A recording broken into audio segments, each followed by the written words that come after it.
piece is going to be how we eat. You know, I think that gets lost all the time, and that's a great disservice, right? Because it's true, you know, we're going to focus on the physical thing, like what is on my plate in front of me is the easiest thing to focus on.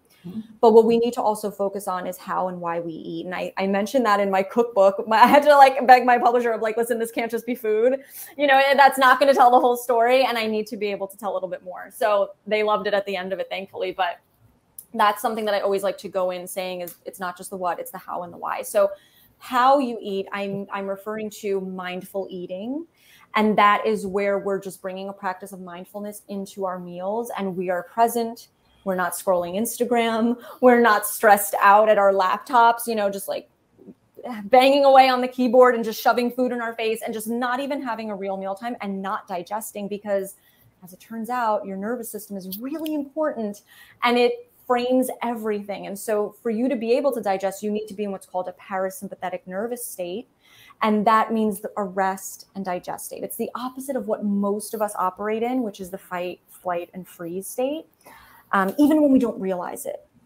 That's for most of us, that's a lot of our baseline, because we just live in a very stressful world or environment, or, you know, we're always amped up, or, you know, whatever it is, on sugar, on coffee, you know, whatever it is. So, you know, that's really critical to be able to practice that. That really changed the game for me. I was doing a lot of the nutrition pieces, but when I really went deep into the mindful eating aspects and, you know, letting the food actually digest and nourish me, that's a game changer. So if you are someone who gets bloated a lot and you're like, but I eat really healthy, I ate like a low carb, you know, really great meal, and I'm still bloated. It's like, well, how did you eat it?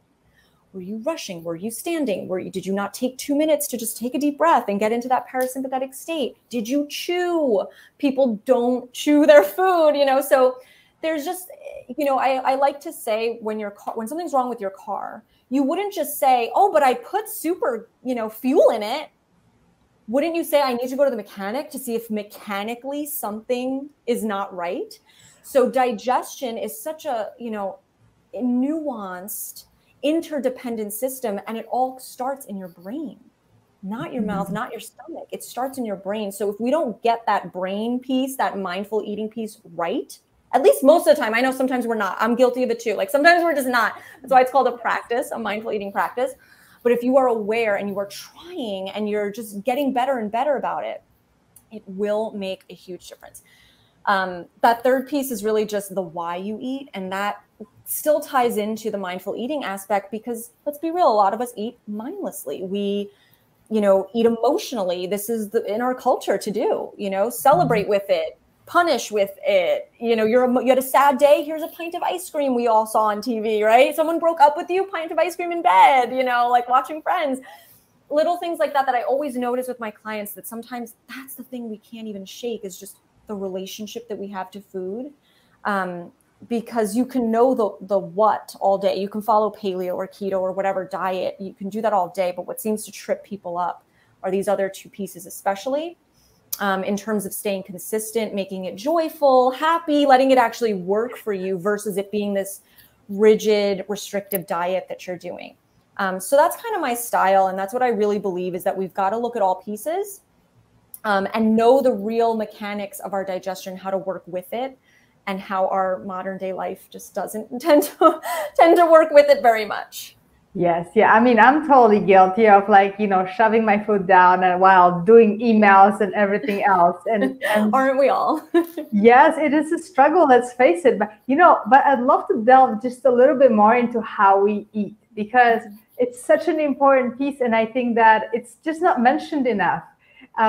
So I'm really curious of, like, what actually happens with the body and what does happen with the hormones when we start to, you know, when we don't eat mindfully, when we just shove that food down and being distracted, trying to get to another place. What is happening? I love that question. So, you know, to kind of keep it as simple as possible. So it begins in the brain. Think of it like a domino effect. So we ideally want to be in that calm, relaxed, yay, it's mealtime state. We don't want to be in that state. Like you said, I got to send this email and I got to just shove this down because I have a 2-minute lunch break. Then I got to get to another meeting. You're not going to digest that food. So I'm glad you put the effort into making a beautiful salad for yourself or whatever it is, but you're probably going to be bloated and be hungry in an hour.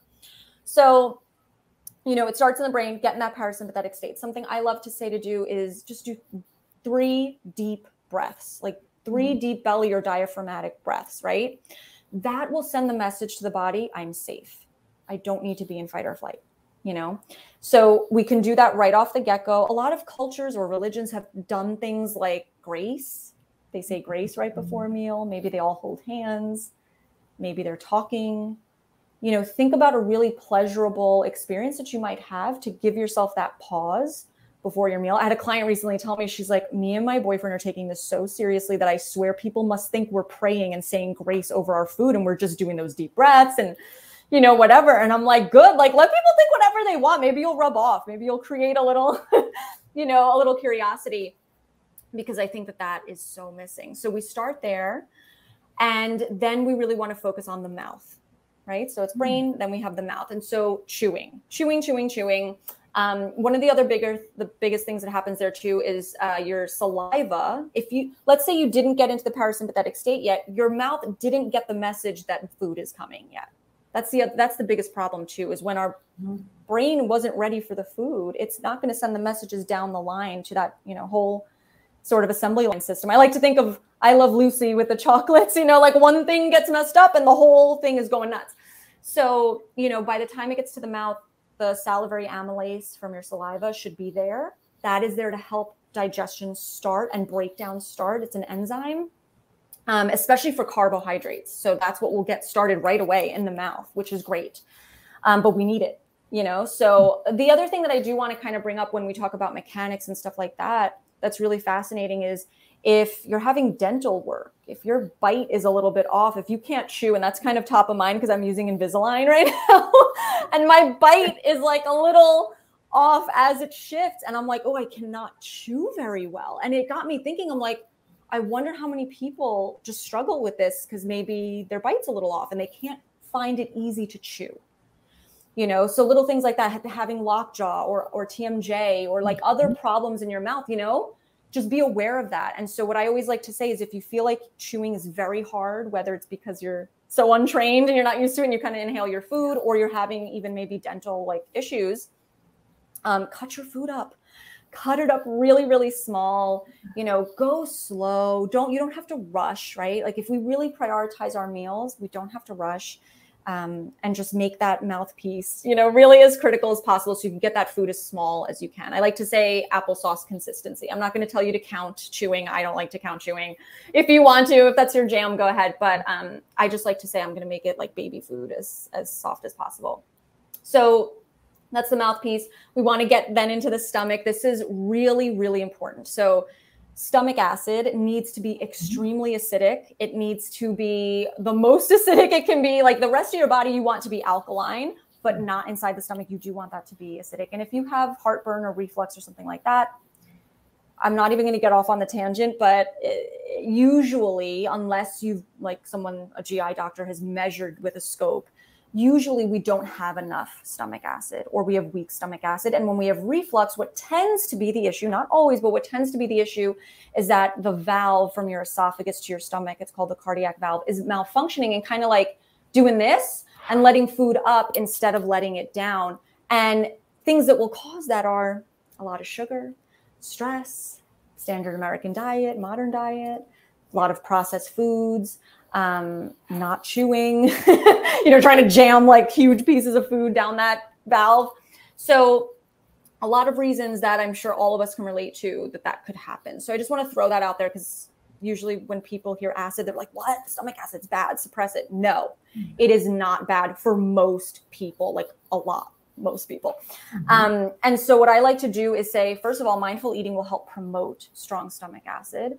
But so will just eating much better, you know, and there's definitely supplements that you can use with the help of a practitioner that will also help. And so once it's in the stomach, the food is getting broken down, but it's also getting disinfected. And that's really critical if you get into trouble with parasites and overgrowth and things like that. That's really critical too.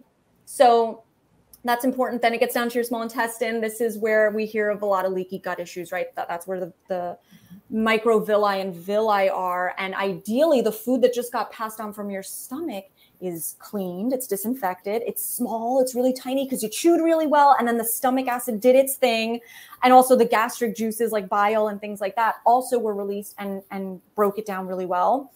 And so by the time it's in the small intestine, it's nice and tiny. That's often not the case, unfortunately, too. That's where some of the breakdown happens. And this is really important because a lot of our immune system is found here in the gut. This is where we develop food sensitivity, because sometimes food is now beating up that lining of the small intestine, that long lining that we have in there, and dripping, like slipping out into the bloodstream. And so our body sees it and it's like, what is that? That's a foreign invader. That doesn't belong there. Attack it. Now we're having an immune response while eating. You know, that's not fun. Or right after we eat, or, you know, several days after having issues. So that's why it's so important that every other step along the way is getting the best attention it can. Trying to think if there's, and then of course our nutrients are absorbed. A lot of them are absorbed in the small intestine. Finally, we have the large intestine or the colon, and that's where you're going to eliminate. Water is absorbed. Some B vitamins are created with the help of some bacteria, some good bacteria and stuff. So there's a lot of pieces. I didn't even mention like the pancreas and the gallbladder and all that, but that gets involved with the stomach. But you can see how it's such an effort. So many players on the team, right, for digestion. And so this is why our nervous system, literally, it can't do both. It can't run from a predator or deal with a crappy boss or a late email or a late project or be stuck in traffic and also digest. It takes a lot of energy. So this is why it's so critical. You would ask me about hormones as well. And I did want to kind of mention, so eating mindfully allows us to actually tune in and pay attention and support leptin, ghrelin, the key like hunger and satiation cues or hormones that we have. And what I always see is like when I'll start mindfully eating, practicing with, you know, with my clients and stuff, right away it's like, oh my, I had no idea when I was full. Like, I don't know when I unbutton my pants, like, or, you know, I don't, when I feel sick, like nobody knows what that feels like anymore. Because there's just food everywhere. We're constantly snacking. We're eating hyper palatable foods that are also kind of deadening and overriding our ability to tune into these things. We're just thinking about what tastes good half the time. And we're not actually feeling like, no, I feel good. I feel energized. I feel nourished. I can move on, you know, from the meal. And I can always get more later if I was wrong and I'm hungry. That's something also that's really powerful with mindful eating, is that you can get more in tune with that again. With practice, no, you know, rush or judgment, it will come, but that's a really critical piece too.